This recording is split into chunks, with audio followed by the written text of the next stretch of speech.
ನಮಸ್ಕಾರ, ನಾನು ನಿಮ್ಮ Kannada flying YouTube channel. Subscribe ಮಾಡ್ಕೊಳ್ಳಿ, ಪಕ್ಕದಲ್ಲಿರೋ ಬೆಲ್ ಐಕಾನ್ ಆಕ್ಟಿವೇಟ್ ಮಾಡ್ಕೊಳ್ಳಿ, ಸದಾ ನಿಮ್ಮೊಂದಿಗೆ.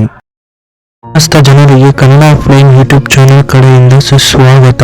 ನಿಮ್ಮನ್ನು ಮನರಂಜಿಸಲು ಬರ್ತಿದೆ IPS ರಚನೆದ ಕಥೆಯು ಒಬ್ಬ ಚಿಕ್ಕಂದಿನ ಕನಸಿನ IPS ಆಗ್ಬೇಕು ಅನ್ಕೊಂಡಿರೋ ಗೃಹಿಣಿಯ ಕತೆ. ಈ ಕತೆ ಸೆಪ್ಟೆಂಬರ್ 2ರಿಂದ ರಾತ್ರಿ 7:45ಕ್ಕೆ ಕನ್ನಡ ಫ್ಲೇಮ್ ಯೂಟ್ಯೂಬ್ ಚಾನಲ್ನಲ್ಲಿ ವಿವರವಾಗಿ ಹೇಳಲಾಗುತ್ತದೆ. ಕಥಾನಾಯಕಿಯ ಹೆಸರು ರಚನಾ. ಚಿಕ್ಕ ವಯಸ್ಸಿನಲ್ಲೇ ನಾನು IPS ಆಗ್ಬೇಕೆನ್ನೋ ಕನಸನ್ನು ಹೊತ್ತಿರುತ್ತಾಳೆ. ಆದರೆ ರಚನಾದ ಕನಸು ಈಡೇರುತ್ತಾ?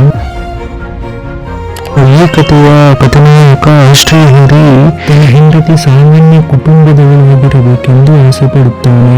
ಬರ್ತಿದೆ ಹೊಸ ಕಥೆ IPS ರಚನೆ, ಸೆಪ್ಟೆಂಬರ್ 2ರಿಂದ ರಾತ್ರಿ 7:45ಕ್ಕೆ.